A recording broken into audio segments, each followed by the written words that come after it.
Okay, as I said, you're up to something big when Satan that works overtime to squash it, and I'm not feeling great, but I do know that I've taught before when I've been sick, and what happens is I get into it, and I do it, and then I go home and crash. So you have to pray for my poor husband. And my kids are upstairs, so hopefully they're not fighting, and I may run up there every once in a while. And thank God Isabel's here. She was such a trooper when I called her and said, you may have to do the whole thing. But, what we did, and God's, remember last time I talked a lot about God's sovereignty, okay? What I believe by me being ill and having to change the format a little bit, I think it's going to be a better format, to be honest. Because we're going to be able to kind of look at the groups that you want to lead and kind of think through maybe pairing you up with another person to help co-lead. And I think next week, when we do more of the actual in-depth looking at the stages of the group, we're just going to give an overview today, you would have had a week to be thinking and praying and getting a little more nervous about it and wondering, oh my, what do I do if this happens? So we'll have more, I think, opportunity to really kind of dig into that next week as far as the different stages, okay? So today what we're going to cover, and you should have that there, is the overview of the stages, and then a little bit talking about some of the therapeutic factors that go into stages. Okay, and I think I mentioned last week, but I want to restate it. What I did in this curriculum is I took 2 graduate courses and condensed them, and just gave you kind of an overview. Okay, don't feel you have to know all this, cold. You can't. The way you learn it is by doing. Okay, and so by being in the group every week, things are going to come up. And don't think that Isabel doesn't know this yet, but we're not leaving you alone. Okay. We will be available for you if things come up, and Wayne and Nazi as well. Okay? So I also, forgot my clicker. My clicker, I love my little pointer. So I'm going to be a little bit handicapped. So when I say hit it, that means, ready? Here we go. Hit it. Stages of groups. So let me go over this. And now that you're a little more accustomed to my teaching style, I want you to feel free to ask questions as we go along if it doesn't make sense. These first 2 slides are dark, you can't see it, so I want to make sure that I explain this, okay?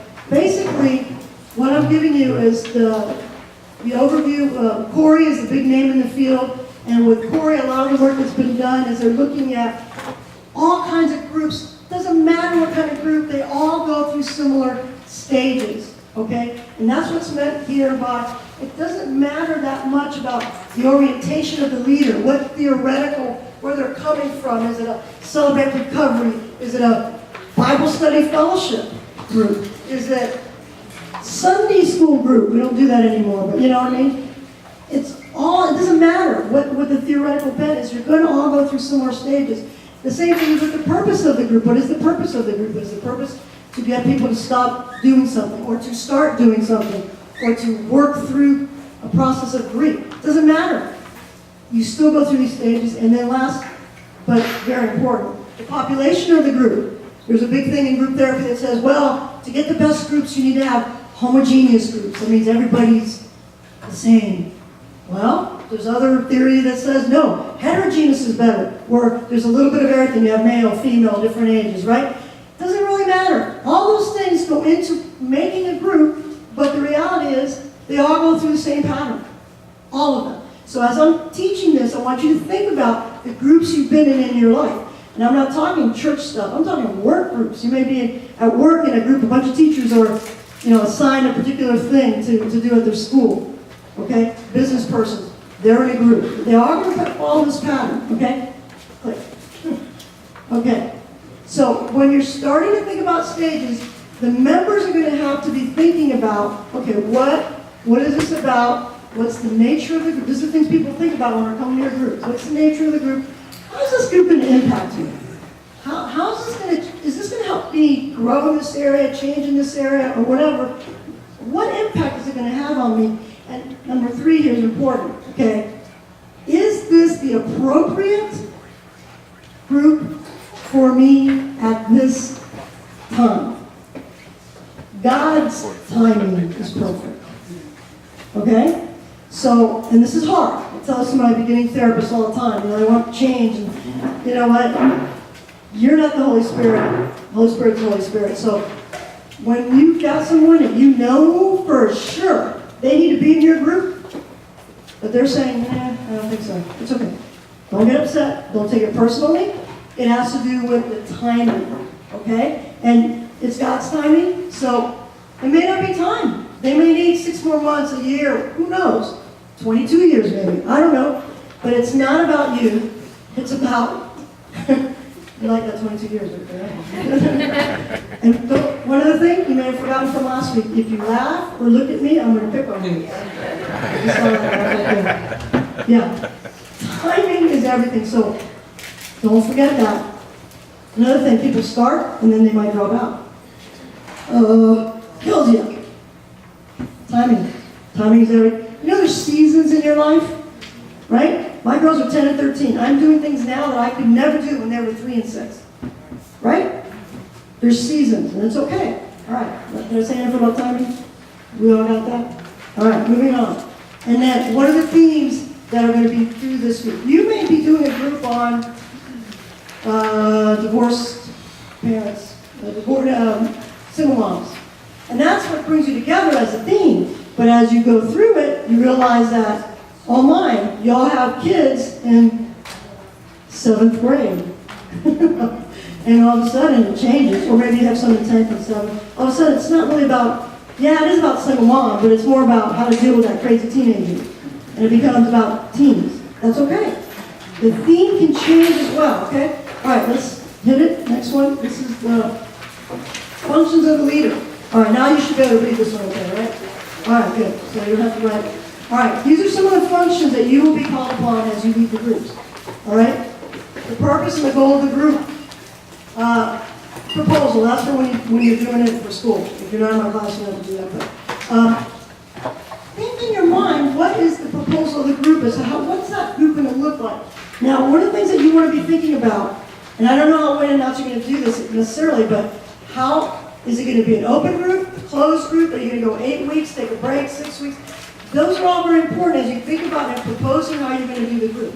They're going to help you with that, okay? But be thinking about that because, as I said, there may be seasons in your life that you need to be careful of because summer's coming, you know what I'm saying? Or Christmas is coming. You need to be thinking about that as you think through the proposal of how you would do it. Okay, how you would announce it. Now, this pre-group interview and screening, that's the theory way.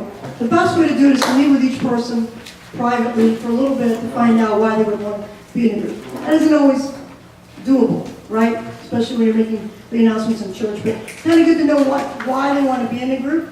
So if you have a little time to meet with them, that'll be important. And then select members. Oh my goodness, Dr. Scoville, what do you mean select members? You mean I have a choice? Yes, you do. I know this is church, and we love everybody. But if you're leading the group, you have a choice. You know that person that 3 years ago really hated your guts, and now all of a sudden they want to be in your group? I'm just kidding. No, I'm not. You want to talk to them. So why do you want to be in my group? I want you here, but let's have clarity. You select. Because ultimately, you're in charge of building that group, right? And sometimes it may be, you know what, maybe not right now. Can you come in about the next time we do the group work? That's okay. Selecting the members. Is that hard for church people to hear? Yes. No, I know. It's hard for church people to hear, right? Now, I would advise you to check your heart about it. Is that you just don't want them in the group. That's why, right? That's why a co-leader helps. Because that co-leader look in the face and, you know what, get over it. It's your issue. Ask God to talk to you about that. Okay, so that co-leader, when we say co-leading, if it's your spouse, you guys can really talk to each other, right? Right? So you're going to know. You'll be able to say. You're not looking at me at all. So, okay. All right. Then, of course, organize the details, get approval. We're not doing children's groups and all that. Then prepare a task. And then get ready to launch. Now, this is up here because this is more for professional thinking groups, but I want you to think about the issue down here about consent and risks. We do that professionally because it's kind of important, and everybody know that there are risks involved in a group. The biggest risk is this: breaking of confidentiality. We talked a lot about that last week, right? When you're talking to someone one-on-one, and they're telling you something very serious in their life, Confidentiality rests on you. You're not breaking it, right? If they're telling you, right? When you're in a group, Isabel's sharing something, she cannot guarantee that the rest of the members in the group are going to hold that confidentiality. You hope so. So that is the biggest group in it, the biggest risk in a group. So you make sure that everybody understands that, okay? So, and it's a very simple thing. You say it at the very beginning, and you say it, really, if it's an open group, if people come all the time, you want to say that all the time, basically. Remember, y'all, confidentiality, it says in here, stays in here, but we know that if it's broken, it's going to affect the group. So make sure you say that. Okay, next one. Okay, these are the stages, okay? The initial, which is called forming. Transition, which is the norming of the group, or the storming. The working, or when the group really starts really working and performing and working as a group should work. And then the last one is the final, or adjourning stage. And I know that there's different theoretical positions on that, because some groups go on forever, okay? That's a little bit different. But generally speaking, you will have an end process. And that end process usually has to do with when you might get some new people in the group. Why is that? Because new people in the group make it a new group. You understand? So if it starts to dwindle because people move away or whatever, and you start getting new people, you never had a formal ending, but you're starting all over again at the initial stage. Okay? All right. All right, let's go to initial. All right, what are the characteristics? I want you to think about them. Let me see. Y'all are sitting at the same places as last time? That's usually what happens. Yeah. You ever notice you sit in the same place every time at church, too? Yeah. And someone takes you a little... We don't have pews anymore, but you know, when they took your pew, said, what are you doing here? Mine. You put your name on it, right? I went years ago to New England. I did my internship in Boston, and I went to an old church. Anybody been up to those churches up in New England? Did you know that families bought the pews and put their names on it? Serious? So you think it's just those Baptists down here. We're not Baptists, but wherever we are, right? That's human nature. You know, see when I'm sick, I say stuff that comes out. Never. You think I wasn't censored last week? I will not be censored today. So in the 1700s, people were naming their pews, right? So why do you think you do that? It's comfortable. It's comfortable, right? That's what happens. So you walk in initially. Now, what I was going to do when I was thinking I was going to do the whole teaching was I was going to make y'all sit at different places. We're going to do that next week. You aren't sitting there. I'm not sitting here. Because now you're going to know what it's going to feel like to do what? Initial stage all over again. Because this is week 2. It's still initial, but it isn't initial as it was last week. Right? And next week, when you're over here facing her and she's over there, here we go again. And what do you have to start developing? There's a big word that goes with that initial stage. It begins with a T. Trust. Trust. That's right. So you have to start with trust. So, initial stage, here's the characteristics. You've got to begin to get acquainted. What are the expectations to participate? That's very important. And the person that sets those expectations is the leader. Okay? So if, as a leader, you're the one always talking, guess what? Everybody else, they ain't going to talk. And I'm just going on. What if they don't talk? Well, it's up to you to get them to talk. How do you get them to talk? That's what we're going to talk about today. You get that? Oh, no. Paul, you got it, right? Okay. Look at that third one. Risk-taking is low. The initial stage. I'm not opening my mouth. Are you kidding me? Nobody knows me here. I don't know if I trust. So risk-taking is going to be very low in that initial stage. Now, group cohesion. That's a huge word we'll be talking about a lot.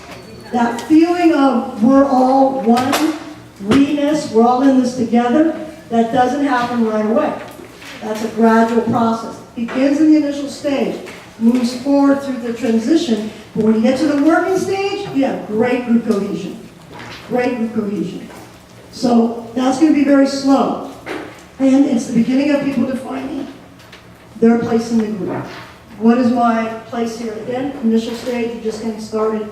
And then the last point there is, you may see some negative reactions. You might. You don't necessarily have to deal with it right away, directly, but you might see some, so you just kind of categorize it in your mind. Okay, the next one. Okay, this is the big one. All right. Trust versus mistrust. That is the central issue. Here's what people are trying to decide. Who do I trust in here? How much do I trust them? Which means how much do I disclose? Now, Wayne and Nancy stood up here and shared quite a bit. And by the way, I love hanging out with people like that. I'd much rather be with a bunch of people who talk like that. Thank you. Than a bunch of people who are self-righteous and they got it all together. Praise Jesus, I don't have any problems because I know Jesus. It's a lie. You have problems. Okay? Next week, if I remember, Isabel reminded me of this. There is a painting that's in my office. If you come up to my office up here at the Counseling Center, right on my wall. It's called The Prodigal. Heard about The Prodigal by Rembrandt? Who's seen that painting? Oh, I tear up just thinking about it. It is the prodigal on his knees with Jesus' arms extending. And by the way, if you look at the hands, yeah, a male and a female hand. Beautiful image. Holding, reaching over the prodigal. Right? It's beautiful. And to the left are 1, 2, I think it's 3 figures. You can't totally make out. That's the elder brother. Just kind of, looking. And it's incredible. When you just stare at that painting for a while, I want to be around a bunch of prodigals, believe me. I'd much rather be with a prodigal than an elder brother. Any day. Okay? I was kind of an elder brother growing up. I didn't have a drug history. And I grew up in the 70s and 80s. And I didn't have that. But let me tell you, death and loss has made me realize what suffering's about. I didn't have to have a drug past to sit with someone who's got a drug past and sit in their pain. Okay? And I think that's kind of what Jesus is. I don't think I know. Read the scriptures with the eye of the prodigal, not the eye of the older brother. Because that's the kind of church that people are going to come to. That's the kind of Jesus people are going to come to. All right. I just lost my total train of thought. Okay. If there's no trust in the group, people will not self-disclose. They just won't. How do you develop that trust? And we'll talk about this a lot more next week. Attitudes of respect, empathy, acceptance, caring, and responding. Does that list look familiar? That's what we talked about last week, right? You have to have that to be able to have people think that, wow, I can trust this group, I can share. Okay? All right, the next. All right. So it's up to you, leaders, to create this trust. And how do you do it? By developing what's called norms. Okay? You help the group express what everybody's already thinking, which is, I don't know that I trust these people. I'm not sure I want to disclose. What am I going to get out of this? What are my fears? What are my hopes? What are my dreams? Right? What are my expectations? What are my hesitations? Okay? That's how you develop trust. It's counterintuitive. You talk about the very things that make you scared and not developing trust. Do you understand what I'm saying? You talk about it. Okay, ask a question. How do you do that? Right? Okay, how would we do that? Anybody have any idea? Share. How would you share? Somebody, right. Or you come in, it could be sharing some deep thing, or it could be, I had an awful day today. Right? It started off not great, it's all better today. How was your day? And there's the answer you're going to get, oh, it's been great. Or, it's okay. So if they say it's okay, what do you do with that? What? What made it okay? What made it okay? You follow up questions. Okay? Follow up questions. Okay? Here's what usually happens when you're leading a group in the initial stage. You are afraid to ask and be what? Intrusive. Or to ask too much, right? So you have to practice that. right? You practice sharing and developing what's called a group norm. A norm is the normal way the group responds, okay? So you start off by saying, hey, how's everybody doing today? Let's have a quick check-in. How y'all doing? And go around the room. And then if you get everybody's okay, everybody's wonderful, it's probably not true, but you can then, right? It's not true, usually.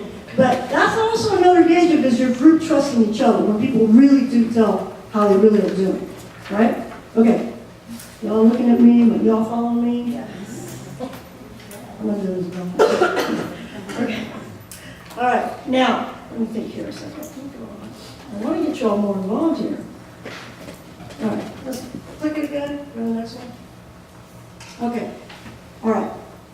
You help them, see there, by setting the norms, you help them expressing fears, right? You're modeling, this right here, you are modeling therapeutic behavior. What's therapeutic behavior? Being real.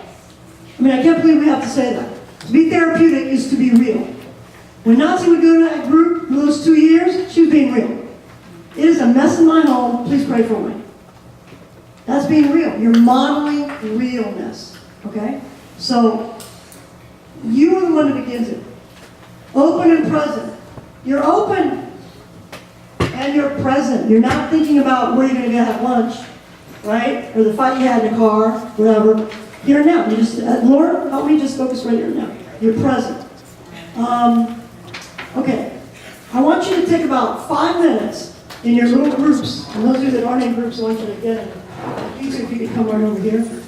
And those of you that are, you're all kind of in the same groups, right? So you're really not at the initial stage. Are you? This group will be initial right here. Okay. It's a little bit harder at the initial stage. I'm the only one initial. Right? Right, Madeline's initial there. This one, okay. Well, here's what I want you to do. I want you to take, one of you be the leader and lead, trying to get the rest of the group to begin the trust process. This group's going to be a little bit harder because they're really brand new. This one's going to not be as hard. Well, that's not true. 2 new people. Anybody new here? 2 new. Ah, okay. How many new here? Nobody's new. New. Okay. All right. I'm going to give you 5 minutes and I'm going to go around and see how you did. Ready? Go.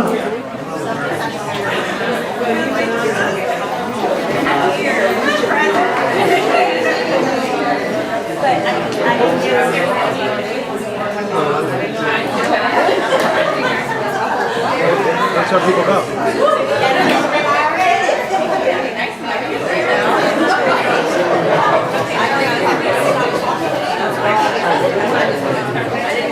Welcome to the Married Couples Group, Christ Fellowship. This is my wife Yvonne. We've been married for almost 18 years. I must tell you, it's been a good 17 years, but it's been rough patches in between. Tell a little bit about those, stuff that we've been through. And then I'll say, what about you? How long you guys been married? Hi, Candace.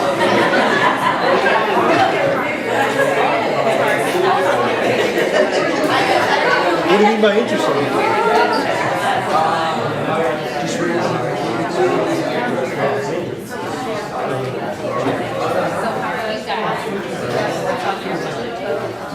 That was good. Really?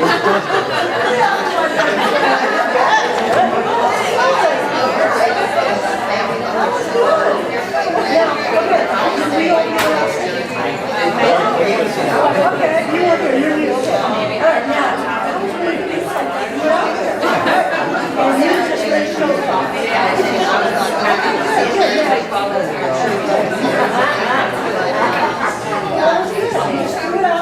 Well, hopefully we'll have a lot to share during these group sessions, so I'm looking forward to hearing all about it. Madeline, why don't you tell us where you're here?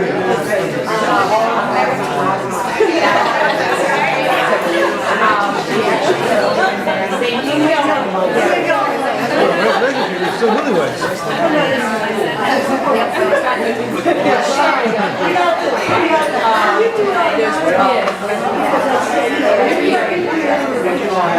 How many children? Wow, almost a Brady Bunch plus one.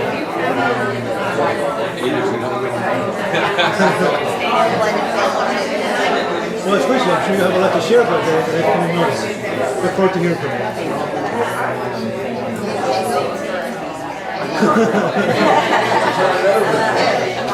Stop. Sit down. So you find out, okay, so, remember Yeah, we did a Parkinson's book about this. We've done it for 7 years. Yeah. We don't know if it's going to be Parkinson's, but we'll have to expand it. So you're gonna do a weekly tea, or you're gonna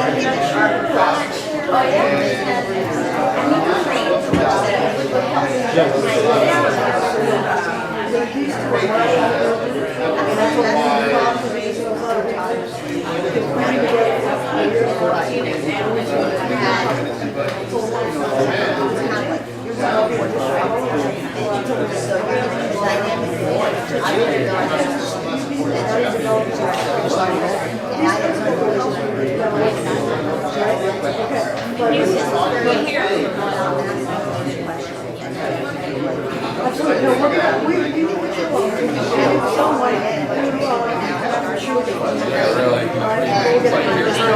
Okay. Right. Whatever. Smart things.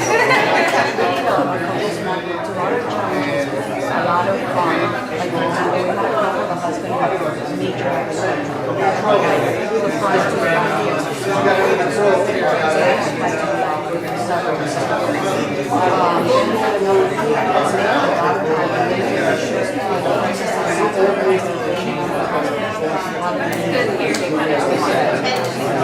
so it's been really hard to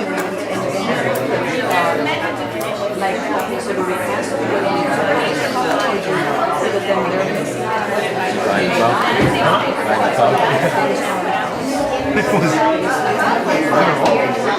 So this is awesome. Where do you live? Here. Check your office. I said, yeah. She said, yeah. Check again. Turn the lights on. She checked when the lights off. And she has a black phone. It's a black thing. So when I was I walked in, I saw her. And I said, come here. I said, walk in here. Like 2 seconds. She saw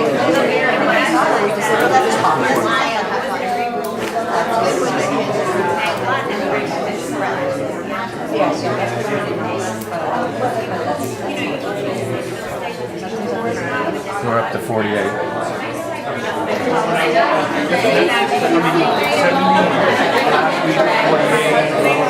67, 48. 67 is the exact number. And I know of 3 people that said they weren't going to be here this week.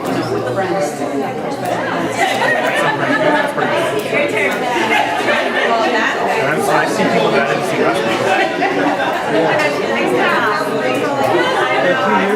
Not a whole lot.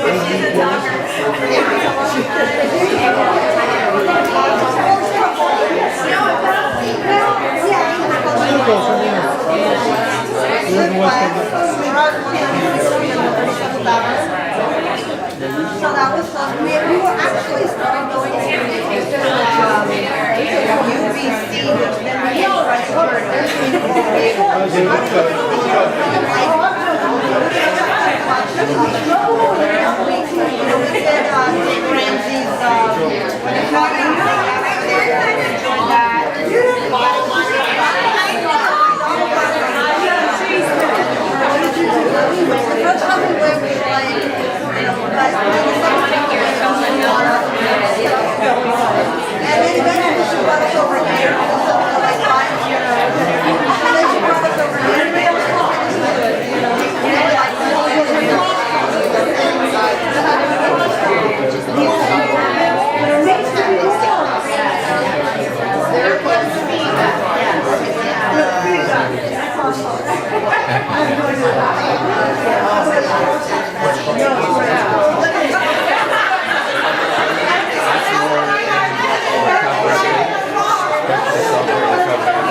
Share something that happened in your life during the weekend, and somebody else can something, oh, I know what you mean. You shouldn't. It's about you. So, piggyback. But even if, say, somebody breaks down and starts crying, they'll consider crosstalk if you go and try to comfort them and hand them Kleenex because you're interrupting their. They should have that. If they're breaking, if they're breaking down, that could be a moment for them. They need to let it happen. Trying to console them and give them Kleenex, that could come in. So it's just in the cover. I don't think she's addressed this front on, but from last week, I get the gist that crosstalk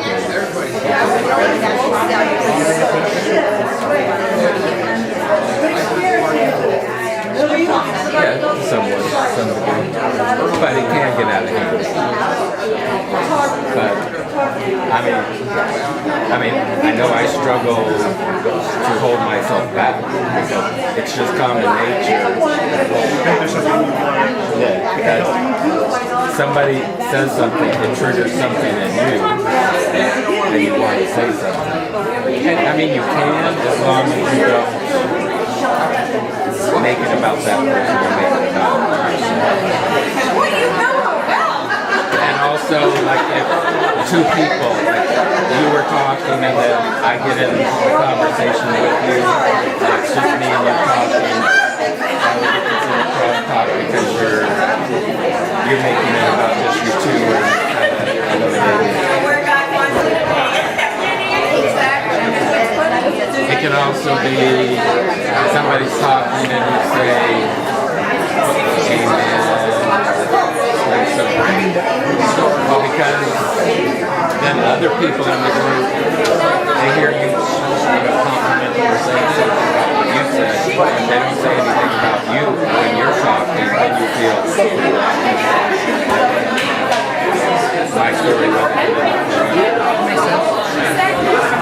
you're dealing with fragile people. There's so many nuances in the end that I wouldn't even have thought about.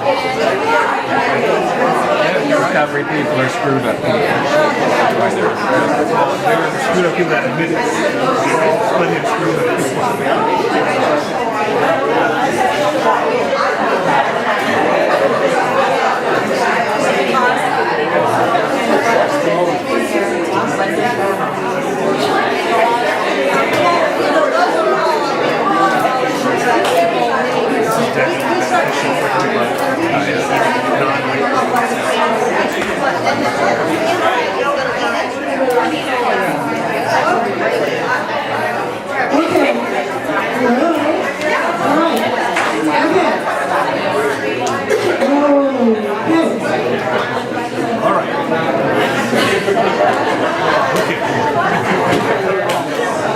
Okay, ready? Everybody, let's have a little sharing time. Okay, I was walking around and I saw some interesting examples, and we're gonna, I'm gonna use you as examples, right? That group over there shut me down right away, so I can't go in there. There's a bunch of educators over there, so I'm saying, they got this down. Let's go over here. Where did I go first? Over here. Okay, this is a good example. Y'all looking over here? Okay, here's what we did. The man, he's the man here. They picked him to be the leader. You know how they do it. They just go, you're the leader.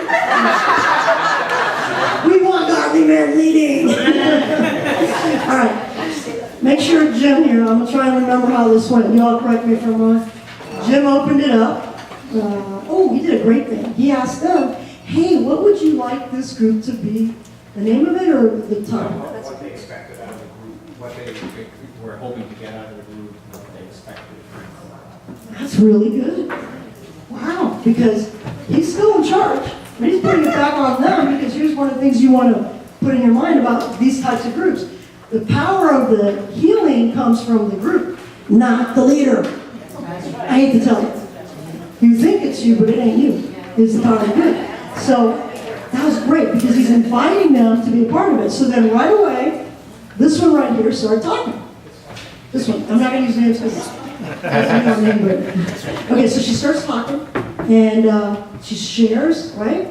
And it was pretty good, but then none of these three shared. What does that mean? They're not ready yet. The trust isn't really there yet, right? So then the next question was, okay, how do you build trust?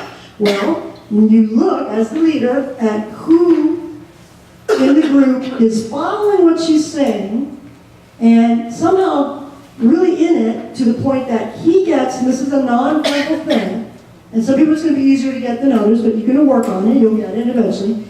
He perceives that she's kind of getting it and she either agrees or she's been through something like that or something.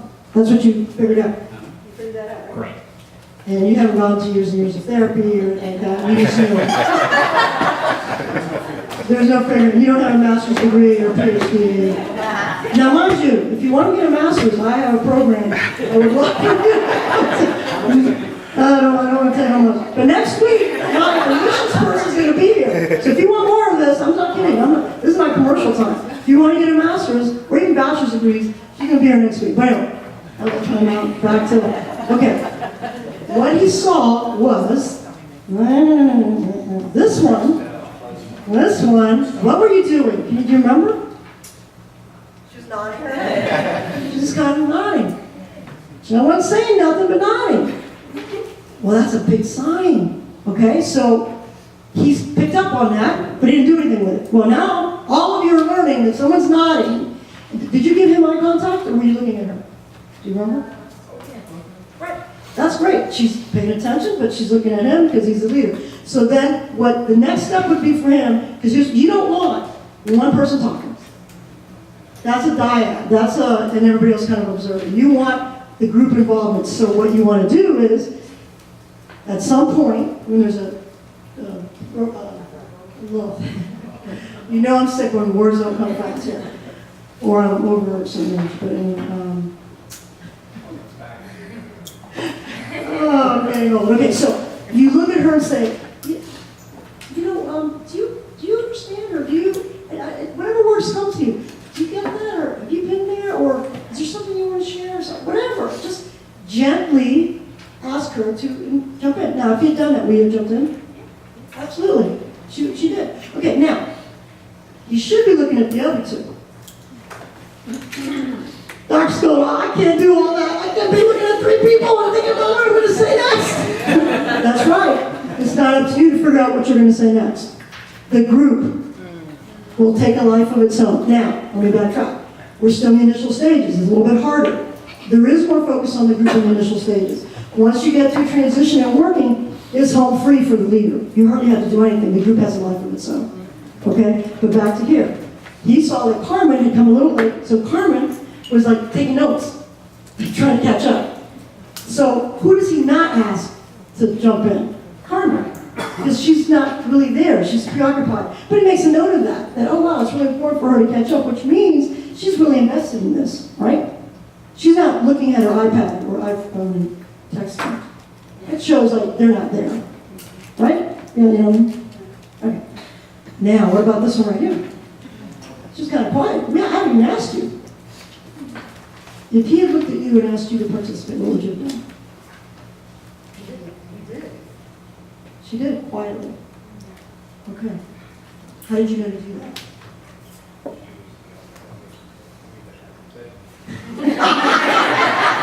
Brilliant observation. She was the only one of the three who hadn't talked yet. Oh, Dr. Skilldall, I'm going to put people on the spot. Yes, you are. Unless they're giving you clear messages like arms crossed, not looking at you, looking at their iPhone, then those are the people you want to talk to later, privately. You don't want to embarrass them, but there's something going on, they're not connected. They could be really angry. You don't know, but you need to find out. Okay, that was really good, okay? What was the other group I kind of harassed? This is my Celebrate Recovery leader group here. How was this one? Now, Jenny, how'd you you open up? I am used to the 12-step program, so I am leading a codependency group, and I just started off how I normally would in my group, and that's introducing myself and sharing what my group is, and it's a codependency group. But that kind of puts more focus on me. That's right. You got it. And if I'm sitting there and I don't have a codependency issue, I don't. I don't think that I do. Or I don't think that I do. What I might do is I'm shutting down. Remember, these are regroups. Works great. And I said this to them, I'm going to say it again. There are different theoretical ways of dealing with groups depending on what the focus is of the group. This 12-step and Celebrate Recovery, that model is a very psychoeducational model. And they have specific goals that they need to do because they got to teach you about addictions and stuff like that. Okay. Most of the groups you're going to be leading are not like that. These are regroups, trying to regroup your life after some major thing. Okay. So to have that, the focus totally gets on the leader, right? And that's not what you want. Okay. You can maybe say just a little bit and then open it up. Okay, and see what happens. Now, the other thing that we talked about was crosstalk. Crosstalk. You know what that is? Yeah. What's crosstalk? Yeah, no, okay, so crosstalk is not, tell me if I'm wrong, it's not when your group is talking and then you're talking that way, kind of interfering or something? No. That's not, what is crosstalk? I know what it is. What's crosstalk? Oh. Who's done Celebrate Recovery where you cannot have crosstalk? Raise your hand. Okay, now I'm going to blow your minds. You ready? In these groups, you want crosstalk. Okay? Crosstalk means only the leader talks or whatever. You don't like interject and talk like that. And what happens is then it's a group about the leader and the leader is totally in control. I understand why they do it. But in these groups, the group process is in control. The leader, being led by the Holy Spirit, hopefully, prayerfully, allows the group to do what the group will normally do, is develop cohesion, okay, and that healing process, okay. You help it along, all right, but here's what happens. You have to trust the process. If you feel yourself as a leader going, it's a little out of my control, I gotta bring it back in. You need to ask yourself, why am I feeling that way? Is it your comfort level that's getting out of control? Okay? That's why a co-leader is going to help you. The co-leader is going to look at you and say, no, I think it's okay. Or they might say, yeah, you're right, we need to step in. Because what could happen is one person dominates the whole group. Well, then you do have to take control. And we'll talk about that next week. That's why I get you to come back next week, because everybody wants to know how to deal with that, right? So, okay, so crosstalk. Let me celebrate people here. You okay? Scary? Yes? It's a little scary? Your fearless leader admits to being scared. I love it. It's scary because I've been doing Celebrate Recovery for 8 years, I think, 6-8 years.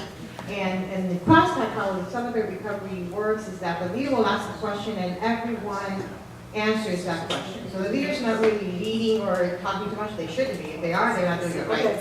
But in the no crosstalk means for us that if you say something, I'm not allowed to tell you, comment on what you said. I'm not allowed to comment on what you said. Okay, that's not what I'm talking about. Oh, comment? I'm not allowed to comment on what you said. I can only comment, or when I speak, it should only be about my own thoughts and my own feelings, not about what you said. That's what crosstalk is. Okay, well that's a little different than what I was thinking about crosstalk. Is that what you thought about crosstalk? Fixing. Okay, I want Wayne. They don't know I'm doing this, but Wayne, come on. We're going to do a little role play. Here's the deal. The power of the group is when individual group members, by sharing what they've been through, connect with you. That's the power of the group, because you realize, oh, I'm not alone. God is with me and her, right? That's the power, right? No, we're going to get to crosstalk in a second. Okay. BSF, who's done BSF? Oh my goodness. PSFers.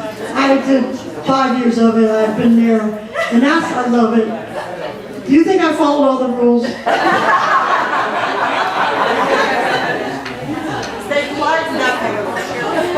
it's changed. The last time I did it was about 4 years ago. But here's the deal. You can't talk unless you get the homework, right? No, it's much better.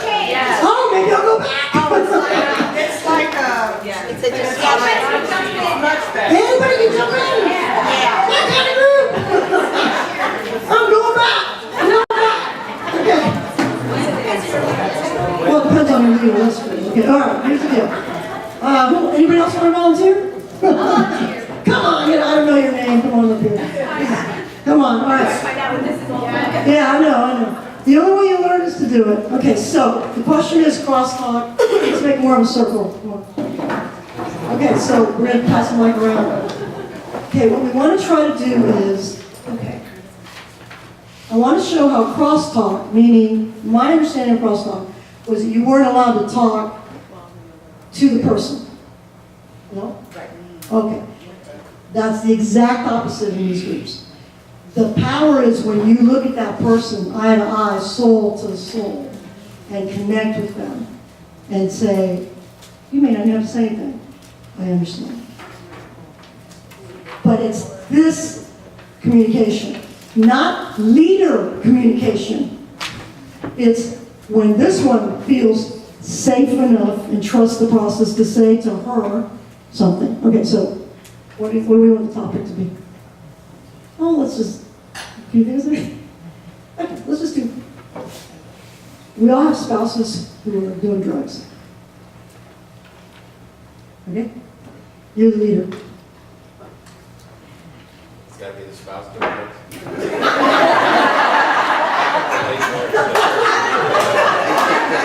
You're not married to each other though. It's your spouse, your spouse, your spouse, and your spouse. Okay, I think I can identify with what she was, so I'm trying to. Maybe crosstalk, try it. I know it's hard. So, it's been I'm just sharing, or? Yeah, we're sharing. We're in Okay. the middle. We're initial stage, but we've been together a little bit. So we are at the beginning stages of growing trust. Okay? All right. I'm just at the end of my rope, My wife, she has this drug habit, and I tried talking to her, she won't change. I've made her go to rehab, that doesn't work. We go to church. I don't know what else to do. I mean, I can't handle it anymore. I mean, wow. You're just at the end of your rope. Okay, you know what I just saw? I saw her nod her head. Did you nod your head? You didn't even make a look at this. You just nod your head. I saw it out the corner of my eye. All I'm doing is paraphrasing. Remember we practiced paraphrasing last week? And y'all did awesome. You were great, I heard. Now, I saw it out the corner of my eye. You're at the end of your rope. I'm just going to stay at you.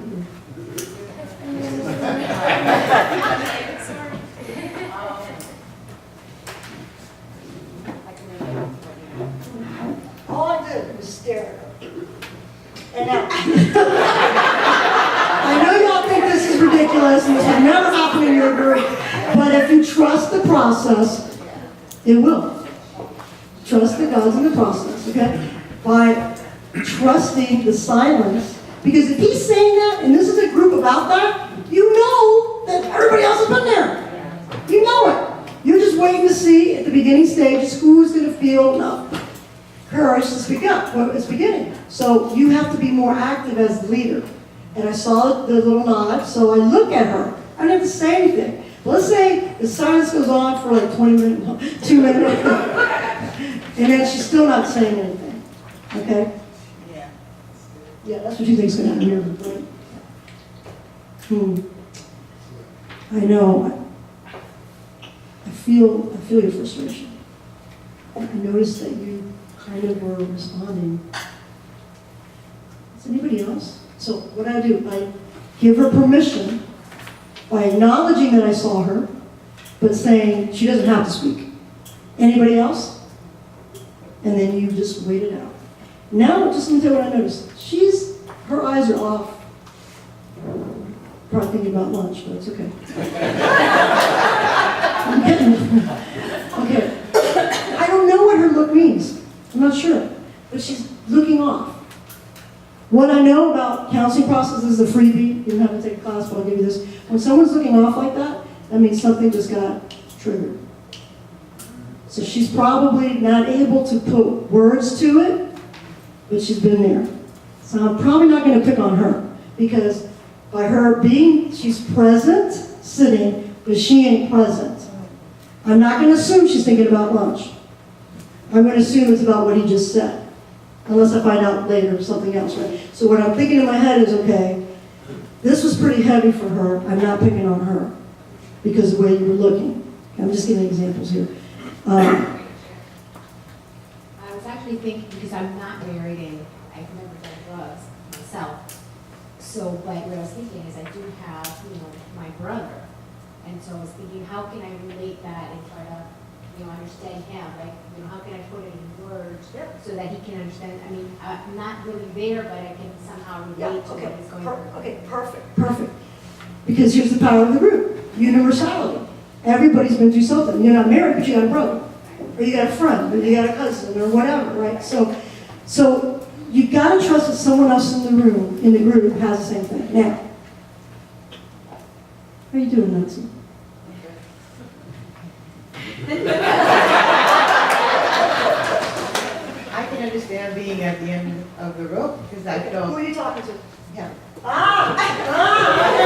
Look at him. Now, how many times you got to say that? A million times. Because you know who they're going to look at? The leader. It's not about me. It's not about me. Because the power is in this person, reaching this person, reaching that person, reaching this person. I'm just the vehicle to get them to see this is where the healing comes. Well, hold on one second. So you can actually say, look at him, Yeah. or This is so this process. is. Yes. This is so awesome. Okay, now, let me tell you one more thing, okay. You're watching my style of leadership. Isabel here is a young graduate. Isn't she a sweetheart? Wouldn't you want to go to her group? If I were doing a group, I would want to go to her group, not my group. Because I'm going to be a little more confrontational. That's my personality. I can't believe I just said that. I'm not on tape, right? And we talked about this briefly. We're going to get to it in a second. Here's what you got to take. Your life experience. I'm over the hill. I see I have 15 years maybe before God takes me home probably. Hey, no, I'm on the, I don't have as much patience. I don't. But I do know this, that God has gifted me with the gift of humor and a willingness to look at myself and say I messed up and ask for forgiveness when I need to. So if I cross a line with someone in a group and I realize it, and God usually shows me, I can immediately, with total conviction, go and ask for forgiveness. And God uses that, you know why? Because we're all human inside of heaven, right? Last week we talked about sinners. And I can do that. Now, someone with her personality style, she's not as directive as me, or my husband's was shy. She's going to do it a little differently. We're going to ask you how you would do it in a second. I would do this. I would say, you're starting to talk to me. I can understand. I can understand. You know what? You can understand what's going through. Why don't you tell them? Yeah. I can understand being at the end of the rope. I've been there. And what helped me when I got to the end of that rope where I felt that I was about to fall off the ledge is to grab on to Jesus, because he's the only one that got me from falling, off that edge and off the end of that rope. So there's nothing that you can do, or nothing that I could do to change my husband. Nothing that I could do to change his behavior. The only thing that I could do is change how I react. Okay, stop. She talking too much?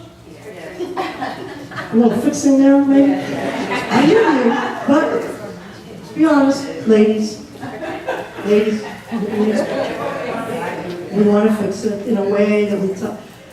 And that was good, at the start, and then you just kept on going too much. Here's why. Once you start with, I did this, and I hung on to Jesus, and then you say, okay, well, what if she tried hanging on to Jesus and it didn't work?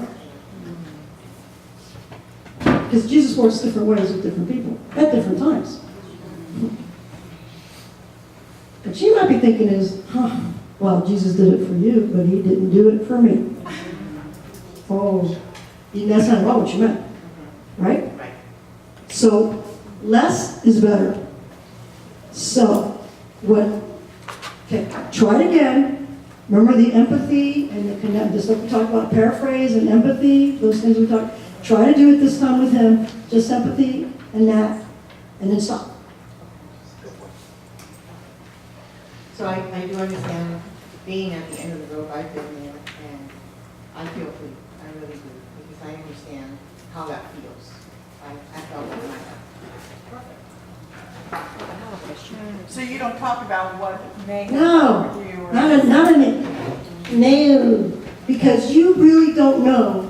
And this is the hard part, y'all, and I know, please listen to my heart. I've heard enough stories where Jesus didn't come through. And those are the ones that come to the counseling center. Because they can't talk to you all in church. They can't. Because as soon as they start to say, I'm really mad, God isn't, you shut them down. Without God changed your life, and God did this, and you're just like, okay, fine, whatever. And they just walk away. Whatever, you know. They come up there, and unfortunately they have to pay for it, which is ridiculous. If you all were listening really good, they wouldn't have to pay. You want to work us out of a job? Listen! Well, no, don't do that. Do you work? Isabel needs to feed herself. Listen to my heart. Listen to my heart. I'm not being taped this week, right? Yes. Taped?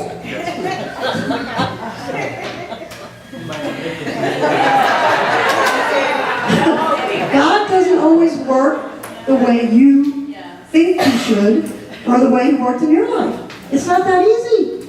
It's not even that easy up there. I don't have a book that says, say this, and God's going to do that. I don't have that. I don't.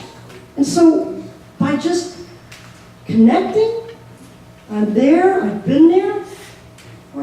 Later on, down the road, when you've heard everybody's pain, when you've allowed someone to say, I'm really mad at God, I don't know that I trust him, and you're okay listening to that? Because you know what? God's okay. He's heard it a million times. He's heard from you when you think you're still praising him, and you're really deep down really mad at him, but you ain't going to say it because you're trying to praise God.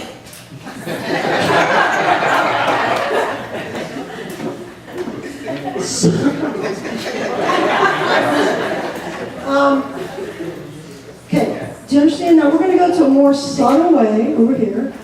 How would you do it? Go for it. I'd be more general, and instead of directly telling her to look at him, I would say, when we're sharing, it's okay to look at each other, but I'll say it to everyone. And that's probably the best way to do it. They're not going to hate you then.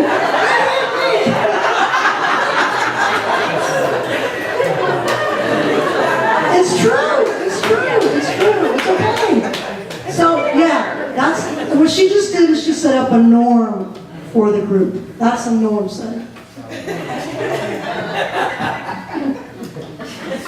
Okay, are we, got it? Say again? She asked if I would say that at the beginning of the group, and I would, and if I see someone doing it, then I would remind everyone again, just reiterate. Yeah, it's a constant presentation and norm development. Yeah. I keep thinking of something. Like, as the group leader, because now we're trained, that we should stop and not go into Jesus. But she came to the group, she's not the leader, she hasn't been trained, and it's another person in the group that just wants to go on and fix. Okay. What do you do? Okay, that's good. Okay, let's see two different styles of doing that. We'll go to the preferred way. Okay, we got a lot of fixing going on. Okay, there's a lot of fixing, and she's trying to fix it for everybody. How would you deal with that in the group? I would again make a general statement to everyone to focus on themselves and their own experience and just say, not to fix everyone. I don't know if I answered. Does that answer that? Say again? Like let's say I'm in a group and this has happened and like we now know we shouldn't go into so much detail and go into the fixing, right? That we should stop it and just share. But somebody else in the group is a fixer, Right. who's not a leader, who hasn't been trained, who's Right. just part of our Right. group, Right. right? Okay. And they want Yeah. to try to fix and they Yeah, talk yeah. a lot. So then I would tell that person, it's okay for you to share your experience. I guess, but then Yeah. just say directly. Yeah, with fix-it people, Say it directly. with fix-it people, okay, let me give you another tidbit. Okay, there's a thing called the social microcosm of group. That's an in-depth thing, but there is a process that we know that what happens in group mirrors exactly what happens in your life out there.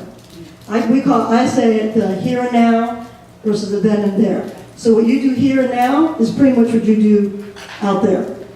So if a person's a fix-it person in here, chances are they're a big fix-it person out there. And what a wonderful opportunity to grow in their relationships, to be told in a loving way, gentle way that, that's not really helpful. It may work for you, that doesn't help me. Because chances are they fix it for everybody else, and there's a lot of people mad at them, but nobody has the guts to say, stop it, stop it. You understand? Go ahead. Say it, okay, she just trying to tell them what to do. Jesus changed her, and Jesus will change you, and whatever. So I would say, thank you for sharing that might have worked for you at your time, but it may not work for him in his present situation. Everyone's perception of situation is different, and how we handle it is different. And you're looking, while you're saying that, or here's a co-leadership model. You're saying that, and the other person is looking. This takes time. Oh, yeah, we do together. It takes time. But you're looking to see, because you'll see, when someone starts to fix it and da-da-da-da, people shut down. People shut down. They don't want to talk, because it's like, well, okay, good. So, so you're looking for people that it hasn't worked for them. Now, you may not in the initial stages do this, but in the working stage later on, have enough of an ability to ask someone that didn't work for them and something was different. Because in vivo live, yeah, I didn't have that experience, I had this experience. Okay, you had 20 million hands. Well, in the middle, say when she was doing it, you gave her another chance. But if you were in a group, would you stop her? When she No, I was more direct there. That probably wouldn't do that in the initial stage. That's probably too strong initial. But yeah, So I you mean, let her go ahead and say it, and then you make your comment that yeah, we're just not here kind to of, she fix. says, yeah, In the group? yeah, in the group, because that's the power of the group. Let her finish, and then say it again. Listen to the words she uses. Do it again. And say that might have worked for you during your time in your situation, but that may not work for him in his situation. So you say we're just here to share and not fix? I would just say, I wouldn't even say the word fix. I wouldn't say say that might have worked for you, but not. that might have worked for you. Your time. Or you say, you know what? I'm so happy that, I'm so glad that worked for you. And I'm so glad that that's how Jesus, but sometimes, we go through long valleys. Anybody else here had a valley? And then you got 10 people, they'll pay. You don't want to discount, because it is true, it's what happened, that's right.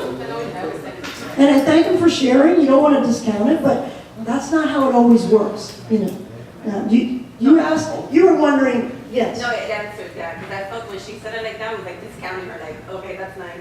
No. But the way you said it sounded, I'm not trying to say it. We can take feedback, no problem. Right. But the way Just that you said listen. it was that, I'm so glad that that was the way that he worked in your life, and that's great, and, but then, because I felt like, when the way you said it was very like he was credit to her, like, that's nice to work for you, but. And see what you would do, and remember, you're always modeling appropriate behavior.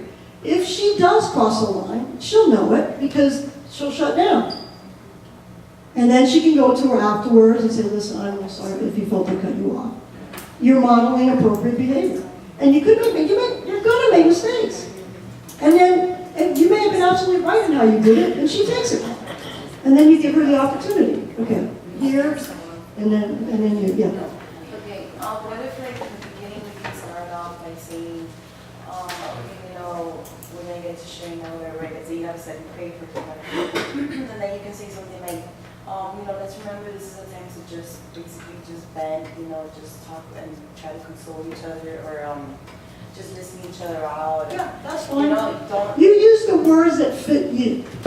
And also, remember, the group is the dynamic in the group. If you got a group of, you know, over 50 ladies, not 50, no, over the age of 50, you're not going to use certain kind of words. If you got a bunch of teenagers, you're going to use different words. We're not doing teenage groups, but you know what I'm saying. So like I'm saying, like say something like, oh, we're not here to try to like fix each other. No, I wouldn't go that. No, I wouldn't. No, that's a little too direct with fixing. Don't use the word fixing. Just say it one more time, really loud into the mic. I want you to hear the words she uses. Thank you for sharing your experience. That might have worked for you during your time. His situation may be different. So thank you for sharing. And then is there anybody here who has felt that frustration? Go back to the feeling, that frustration of trying everything. Anybody else? Anyone else who's going to say yeah? Yes. Yeah. Like what she was saying, I think it's great to have a positive and then go into, you know, the correction in some way. But in our codependency group or a 12-step group, one of the things we say is we're not here to fix one another, but we are here to counsel from God's Word. However, if you get someone starting to counsel from God's Word constantly, it goes back to what you were saying. You know what? Here's what I want to challenge you all as the new ministry kickoff of Regroup. I'm going to challenge you, and I'm going to take it there. This is Regroup. It's not a Bible study. I know that sounds bad. And I know the word, believe me, I'm a BSF, I'm going back to BSF. If they'll take me, they kick me out, no, they kick me out. Never kick me out. This is not a Bible study. They can go to Bible studies, and there's plenty of them. The reason for this ministry that God laid on their hearts is not Bible study. It's Regroup. Okay, it's a time to regroup. I'm not saying you can't open with prayer, close with prayer, you may even have a verse. I would be cautious with verses too. Here's why. My experience, 20 years of being a Christian therapist, I'm going to tell you right now what it is there's people in this world, and they go to church, and they love God, but sometimes people will use Scripture, and it hurts people rather than helps. So if it's not a Bible study, I just put that aside. And use your life and how God has walked you through suffering and brokenness and brought you on the other side. And connect with people. So definitely, obviously, prayer, I get it. Yeah. But verses, I'd be a little cautious. Because, we get a lot of people up in the counseling center that come from churches where they have twisted the verses like you don't know.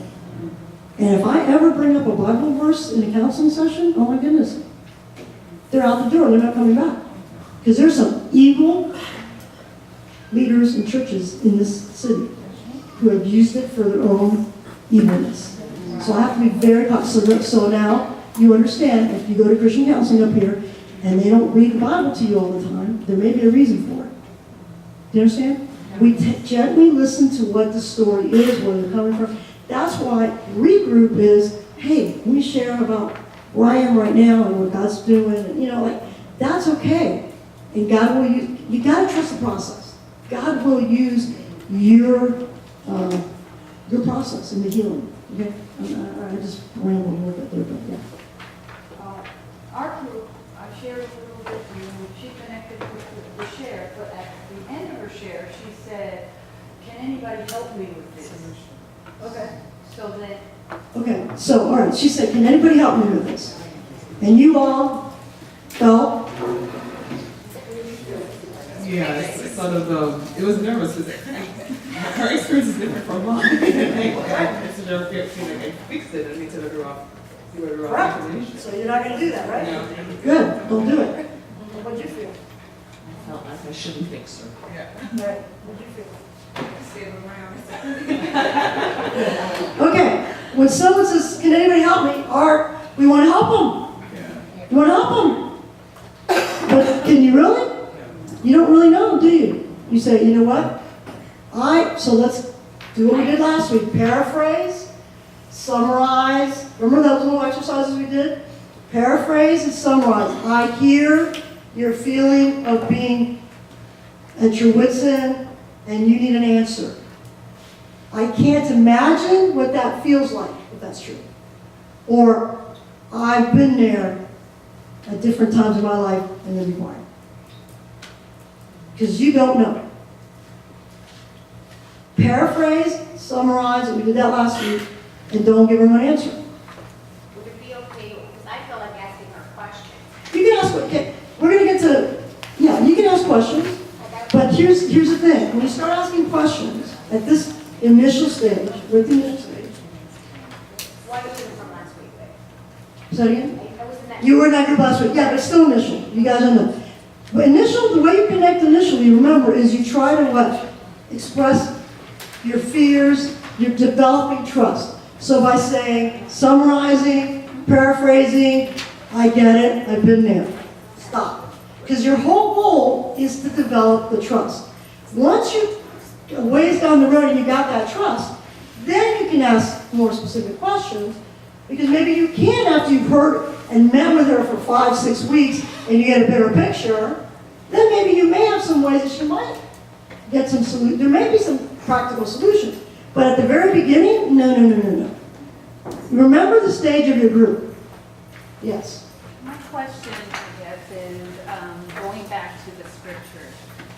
That's my particular platform on how I got through. Okay. So how do I share my story without being intrusive and really, because that's going to always be my answer. Yeah. To go, Jesus is the answer. And I don't know where the line crosses. Good question. Okay, your specific, I talked to her earlier, so I know her. Your specific thing was is cancer, breast cancer recovery. Okay. The scriptures, when you're going through a physical ailment, especially the Psalms and things like that, right? Very powerful to hold on to, right? That's what you're talking about. That's okay, but be aware that, see now, in that kind of a group, you're probably not going to have people who've had scripture twisted on them. That's why the kind of group you have is important. Do you understand what I'm saying? So you got to know your group. Right. But I may have someone in my group where they've lost a family member. Yeah, I agree. I see. But God didn't work out. Right. Well, here's another thing. Okay. The book of Psalms, 75% of the Psalms are lament Psalms. 75. You know what that means? People ain't happy. God didn't come through. It's pretty bad. Those were the Psalms. That's the hymnal book of the early church, guys. They weren't all saying, praise God, I came out of the cancer, everything's wonderful. It was, God, you left me again. Read the Psalms, 75% of them.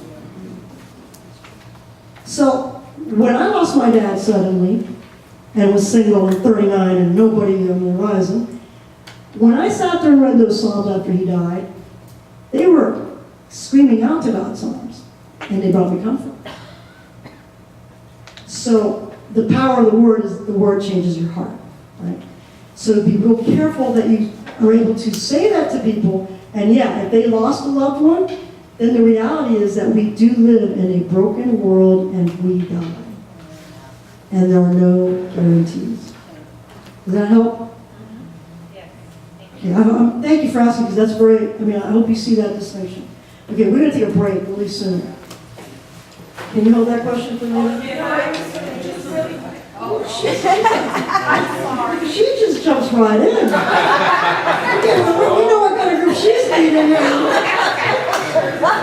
Okay, this is the last one, because people got to go to the bathroom. You see this exit over there? Go over to the bathroom. I'm sorry, I'm a definition person. So what is the definition of crosstalk? I'm still lost, I am. I think it's still, yeah, I think it's different. Let me show you this. Some people have been trained, you don't talk to people in the group. That's what they've been trained. I'm saying it's the opposite. You want people to talk. In the beginning, initial stage, you're not going to get that because they don't trust each other. So you have to help develop that norm. That's what we're talking about. Okay, take a 5-minute, 10-minute break.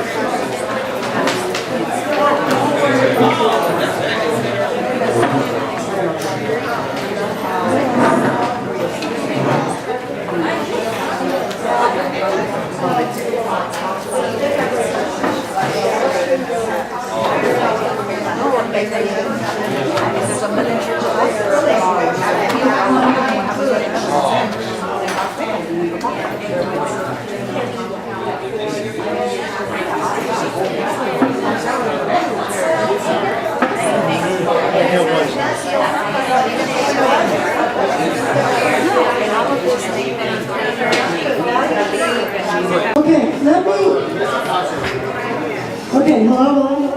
Okay, I had a really good, we're gonna, in a few minutes, we looked at the cards and we're gonna kind of pair you up with people with similar interests to kind of get an idea of what, God's been working behind the scenes, obviously, and getting there's quite a number of you that put down the same thing, and we're gonna get you together in little groups around and kind of figure out where and how it's gonna look, and there may be 4 of you that want to do a grief group, so that'd be possibly 2 grief groups coming out, or maybe 3, okay, and on. We're gonna do that soon. But first, there was a really good question here that I want to connect the dots. And you just asked it to me. Do you remember what you just?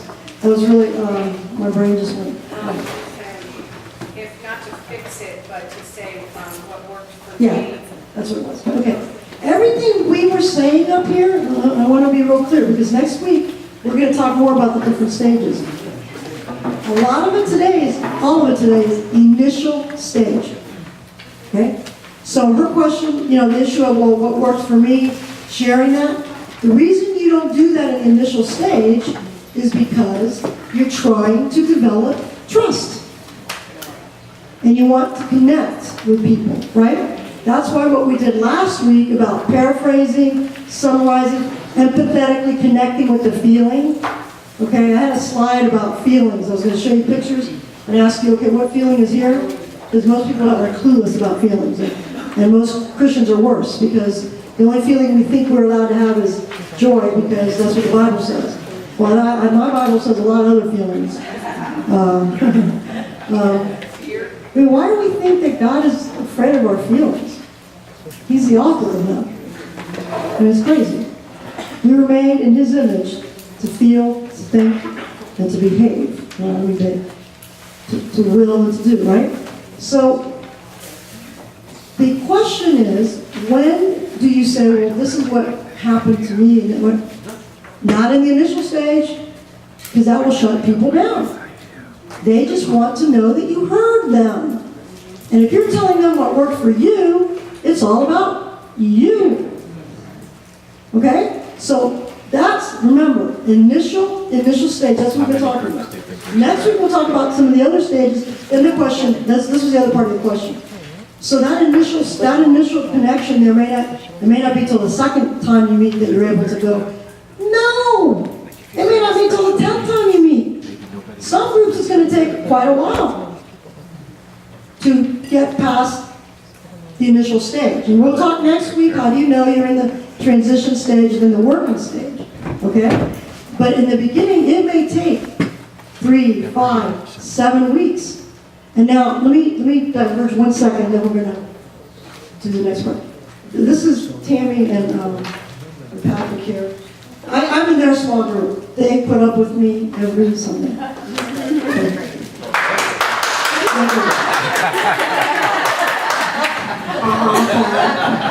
And they put up with my darling husband, who's much better half than me. And they're here just because they want to be better leaders. Isn't that awesome? I'm very proud of them. We just found out everything we've done wrong for the past 2 years. And she didn't We're starting a new group. They're regrouping their group. It's a regrouping group. Yeah, no, but here's share with you what happened. Okay, you know, pretty open and transparent.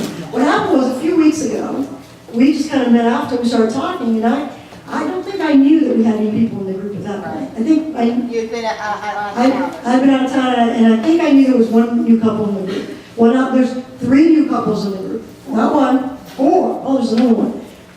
4 couples in the group. This couple right here. Okay, so great. So, and we were about, what, 4 before? 4 couples, maybe? We were up to like 8, and And then we were like 6, yes, you yeah. know. And so all of a sudden, we've doubled, okay? Now, I didn't know that, but we stayed talking, and I said to them about, you know what, things are gonna change, you're gonna be, if new people are coming, it's gonna become a whole new initial, I don't know if I said initial group, Yeah, you did. right? So, what did you share with me this morning? No, I was glad that she had told me that because I said it's brand new again. Nobody's talking. It's really, if I hadn't known that, it's like I like the old group. You know, we knew each other, and it's brand new again. Right. That's exactly I right. had heads up. At least I had a heads up because she had told me this. But if you didn't have the heads up, you'd be like, oh no. And you start to feel like you're a failure. You feel like, no, say it real loud, Tim. You start to feel like you're a failure. And what did I do wrong at every, you know? You did nothing wrong. You're leading a group. You're following the process of groups. That is a whole new initial group. How long did it take for our old group to get comfortable to really start to talk? A couple years. Couple years. A year. It's okay. It's okay. It's okay. It's not a regroup. It's a Bible study group. And that's okay. Okay? Matter of fact, we had a couple in the group who wanted something like a regroup. Exactly. And they were frustrated because they wanted a regroup. Okay? And I remember saying to you, it's okay if they leave. I know that was hard. They had felt we weren't connecting enough. They wanted to share more of the deeper things, and it is more of a Bible study, marriage group. So what I shared with my leaders was it's okay. It's okay because that group doesn't lend itself to that, and this is going to take time. Now, what you're going to see in this group, you don't know who's in there just yet. Nobody trusts each other. They don't know each other, and that's okay. It's not to be, oh, you bad people. You don't. No, that's the process of the group. It's going to take time, and as they get to and going out to lunch sometimes or doing something, they'll start to connect and a little more. But that's okay, all right? So, even if you're not leading a regroup, these principles all apply. Okay? So, I don't know how long you're going to be in the initial stage. I have no idea. You don't know. Only God knows. Okay? Do not take it upon yourself to think you're a bad leader if you're still in the initial group of people aren't sharing. Okay? However, in the regroup setting, you want to go back to, okay, what do I need to do in the initial stages to build that cohesion and that trust? And that's the norm setting where you share a little bit and go on. Got that? Okay. All right, that's it for the teaching part right now. We're going to now kind of divide up into groups. Got it? Here's what we're going to do. They got the cards. We're going to say the names and the topics. And we're going to I want you to, it'll be small groups, very small groups, because there's only like 3 or 4 people max in each group. And I want you to kind of make little circles where we call your name in the group. And just share a little bit of what your idea is to be leading the group, or what you wrote down, what you're thinking, and then we're just going to go around and try to get a better idea of what we got. Okay? You got it? Okay. Want me to do it? All right, so we're going to call the people who... Yeah. Okay. Okay. Okay. Let's see. Let me see the ones that we had already kind of figured out. Okay.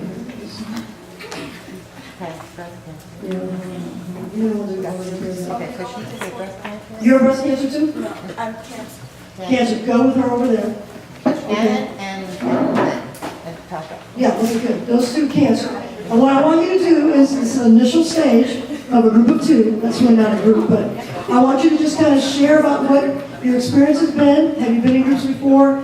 What you're thinking of? Because probably what's going to happen, and we're just starting the ministry, right? So God's going to fill out it more as we go along. But they're both having interest in cancer, breast cancer specifically with her cancer. Well, it'd be cool. They go do it together, and you get a little bit of experience with breast cancer and back and forth. And then after a while, you're going to decide this.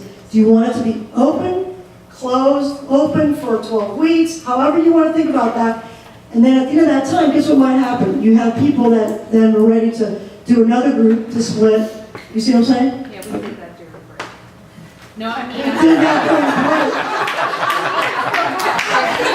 Okay, I'm done. Okay, it is lunchtime. You're gonna still talk. Thank you. I appreciate it. Really, I don't know if I'm getting paid enough to do this here. Okay, next one. Okay, grief. Okay, we got quite a number of grief. We got Diane Smith, Lionel, Hannah, and Elizabeth Rodriguez. Liz. Okay, grief. You grief people? There's about 4 of you. Go over there, and I know 2 of you, husband and wife, have already talked. They're going to do some curriculum, but I want you to meet with the other grief people. Got it? Okay, who's missing? Diane? Hannah. Oh, there. Go on over there. Okay, good. Let's start talking, getting to know each other, what you're thinking about grief, what your ideas are. Okay. A man and 2 ladies for chemical dependency. We got Paul Rhonda. That's the man. And then Bonnie and Marina. Okay. You all, okay, wherever you want to go. Get over there and in the corner over there. Remember, it's a group of 3, small. Just start talking about what you've been thinking about, praying about, and leading. Okay. People dealing with unemployment. Ooh, this is me. Luis and Jim. Luis and Jim. Okay, 2 guys. Oh, awesome. That is so cool. Wow. You 2 guys? Go on over there somewhere and, do you want to co-lead? What do you think? Do you know each other? No, good. Get to know each other. So mission stage. Okay, here we go. Divorce and alone. Now what? Perfect. Johnny, Barrington, and Lolita. Johnny? Because this is a group that's done everything already. Go on. Little educator group over there. Okay, you 2. Okay. Who's the one in the middle? Oh, she's already got 2.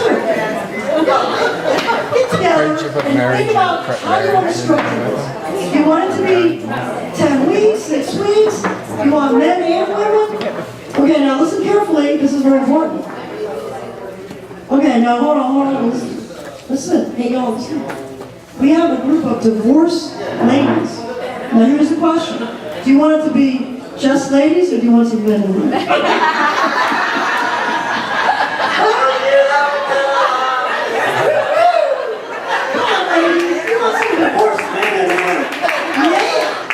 Lolita, you want some men in there? Lolita's like, no men, we're done. Lolita's done with the men. All right, okay, this one's good. Parkinson support. Okay, Yvonne. Oh, this is husband and wife, right? Yvonne, right? Okay, Parkinson. Okay, so it's just you 2. Okay, perfect. There is, you 2 can find. By the way, there is enough, the group that meets Sunday morning, the elderly, the older worship group, there's a number of Parkinson's people there. Yes, there is. They have asked us at the council center to do Parkinson's groups. And Alzheimer's too. But so, that's who we need to. And Pastor Pete is also going to be. Oh, awesome. Oh, that's fantastic. That's really great. Okay. Young single moms? 1. Who's a young single mom? You want some young single? No, we don't want young single dads. You're single mom? She's already starting Monday. Well, this is incredible. She's already starting Monday. You have your mom single mom? All right. Okay, what do we got? Oh, we should put that down so we can get her listed. Life issues. Christine. Life issues? I'll get with Christine. You'll get with Christine? I'll get with Christine. You'll get with Christine? You're going to just do life issues. Okay, go over there and life yourself. Give me a name. Like what's, life issues. Narrow it away.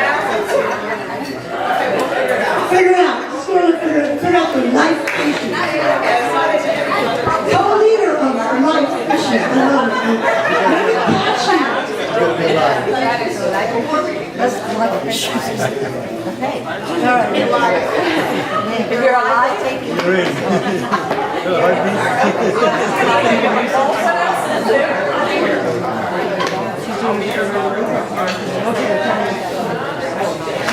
Parenting.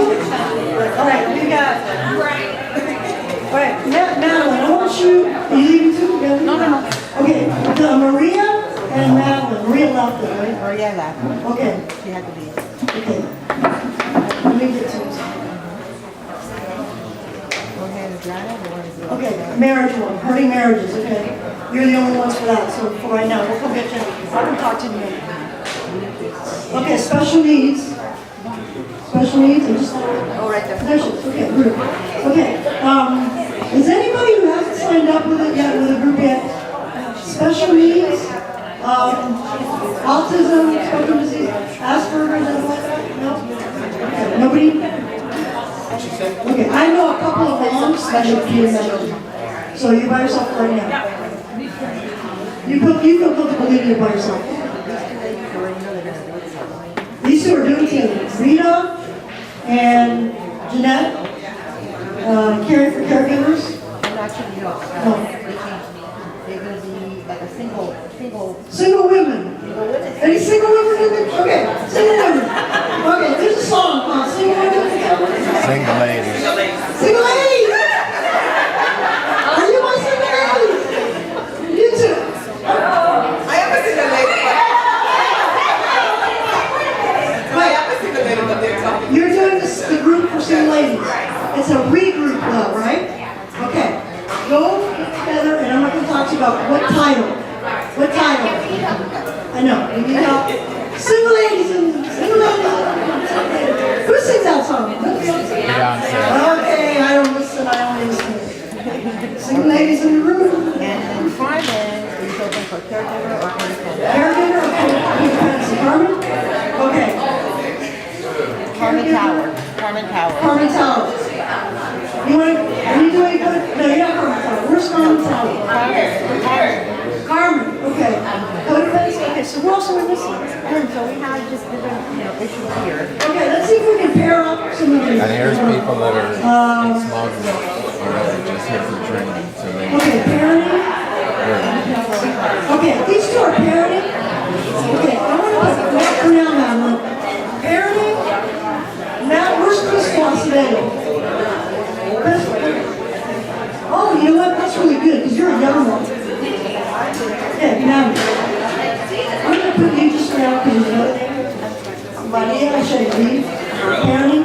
Okay. So, and she's a young one. Okay. You're an older one. You know what I mean? Wise mom is a mom with wisdom. You two talk about what that group might look like if you did young. That's a little different. Yeah. And then that other group we talked about could be later. But I think that would be alright. Okay. These are people who have already. Yes. Leroy. Not sure yet. You're not sure, okay. With grief, go grief. There's a lot of room for a lot of grief groups. A lot. So it's not a problem. You're with her? Awesome. Okay, Cynthia. Ruth, we got Cynthia here. She's gonna go. Cynthia's going to be there. Okay. Yeah, this one here. And then the rest of you will just Okay, the rest of you are here just for training, right? Some of you. And all of that, so. Women, small group,